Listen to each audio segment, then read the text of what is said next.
It is a great honor to participate in this high-level plenary session on building bridges, unlocking the full potential of the Global South through multi-stakeholders partnership.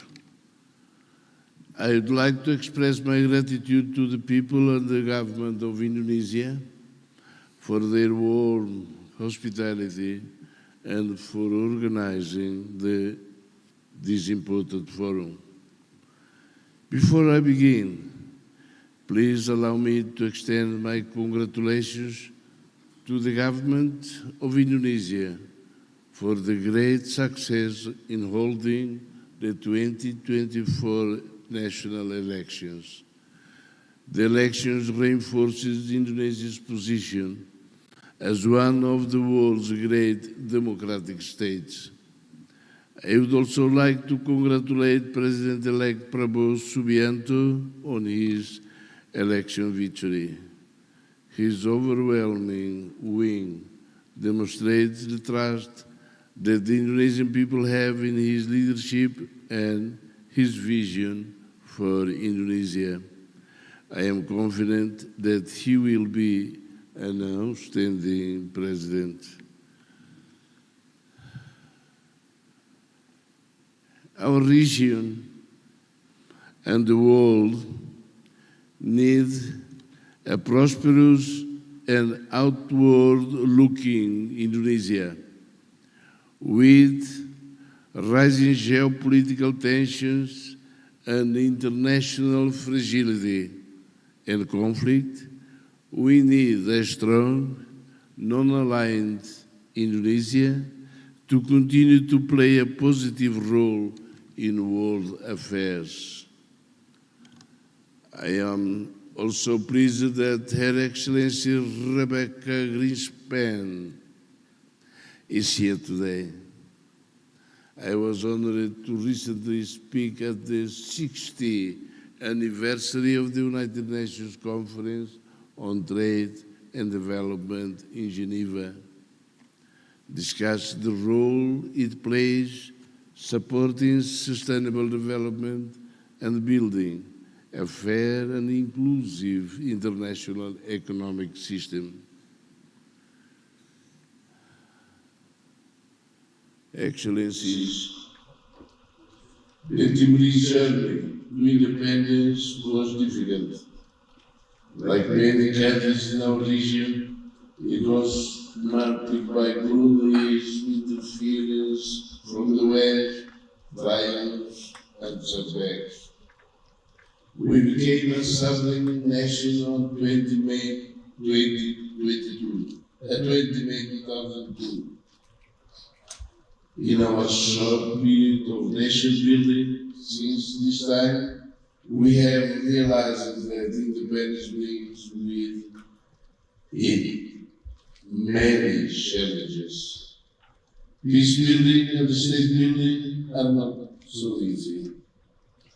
If it takes a village to raise a child, it takes the world to lift a nation from the shackles of poverty, colonialism, and conflict. The Timorese people were eventually able to assert our right to self-determination and achieve independence through the international system facilitated by the United Nations. Today, we must consider whether the international political and economic system is fit for purpose.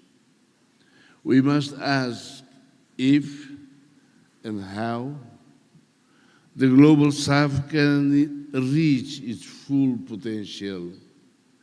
We live in a world of uncertainty, complexity, and technological change.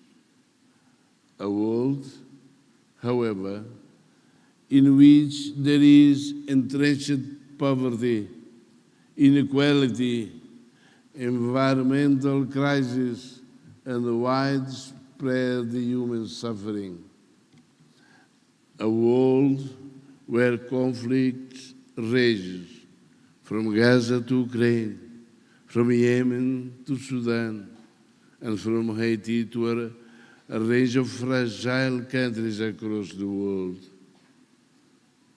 In our own region of Southeast Asia, our sisters and brothers in Myanmar are suffering under the rule of the military junta, and democracy has been sheltered.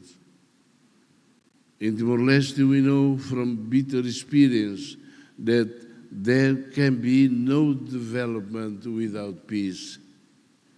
As well as global conflict, too many countries in the global south struggle to build their economies after the plunder of colonialism and the exploitation of globalization.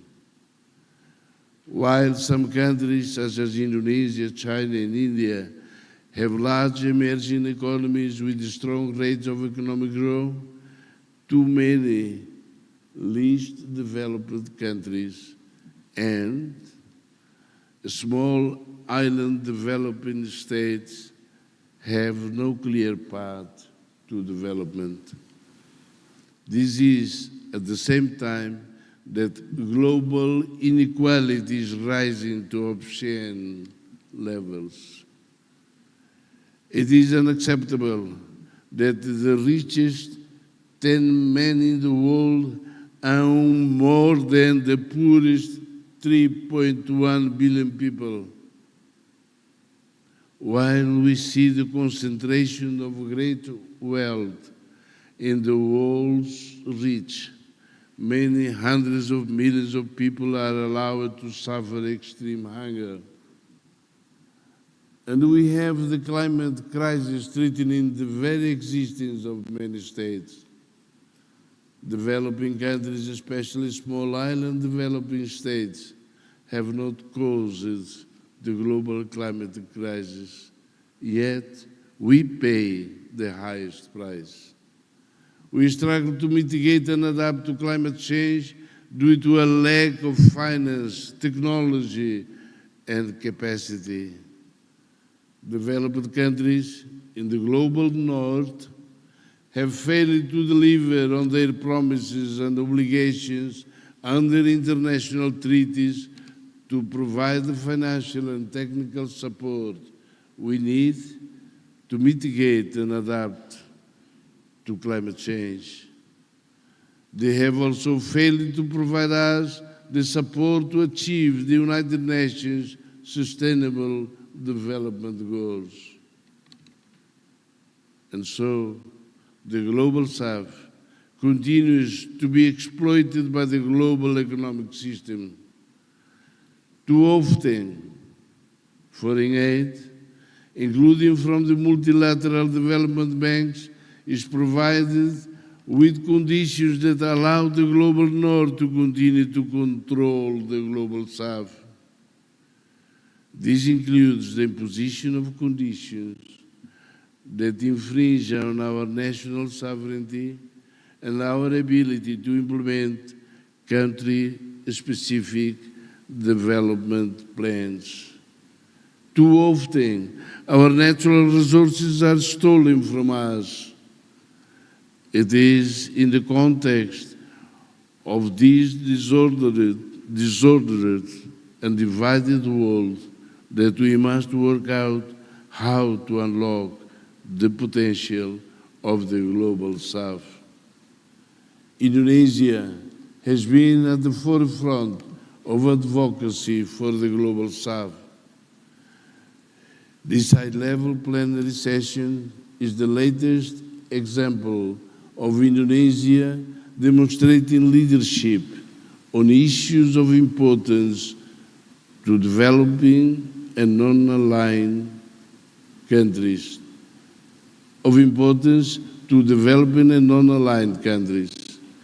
It was Indonesia that first brought together the leaders of newly independent and post-colonial countries from Asia and Africa at the historic Bandung Conference in 1955.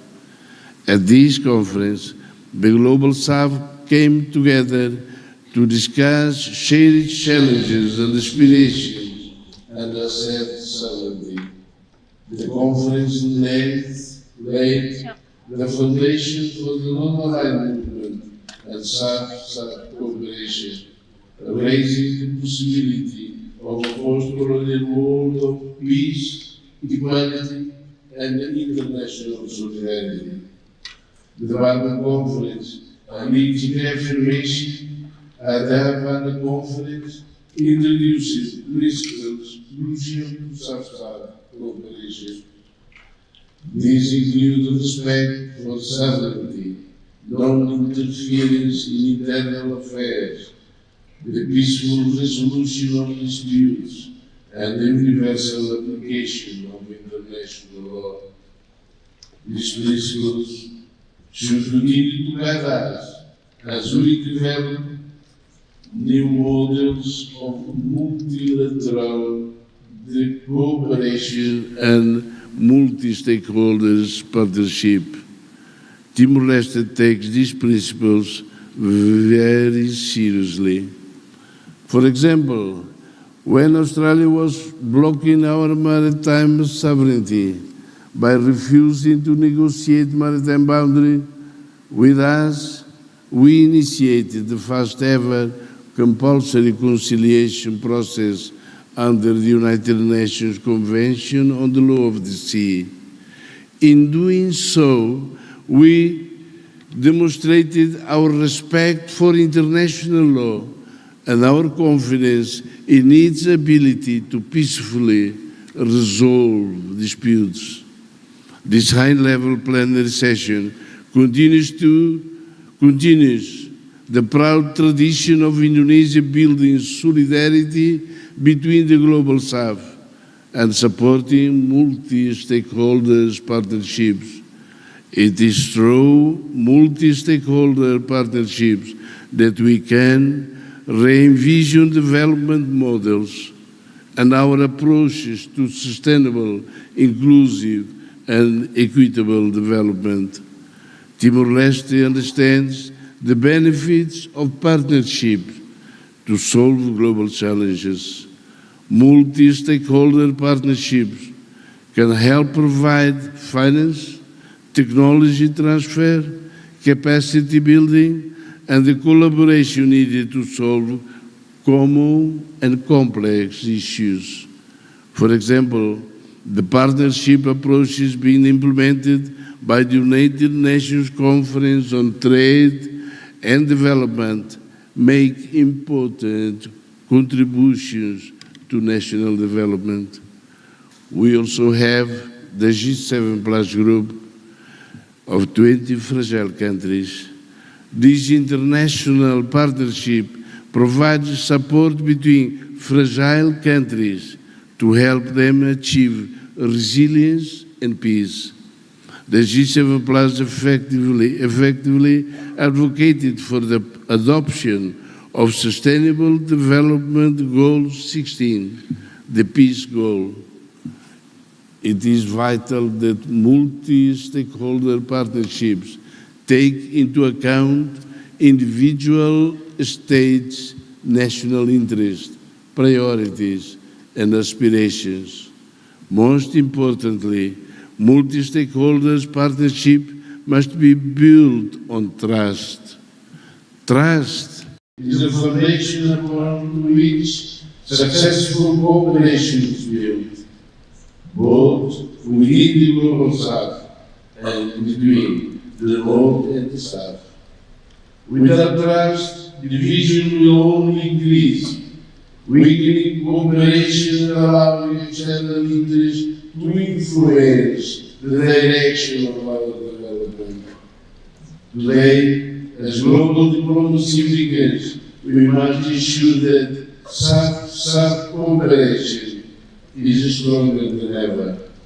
We need to develop new and effective approaches to development by bringing all stakeholders together and aligning their interests with that of national governments and of their citizens. Thank you again Indonézia for organizing this forum and for its support to the Global South. Working together in partnership, we can reimagine the development agenda and unlock the full potential of the world's poor and disadvantaged for a better and more peaceful future. In closing, I note that the UN Secretary General is holding a summit for the future just before the 79th session of the United Nations General Assembly.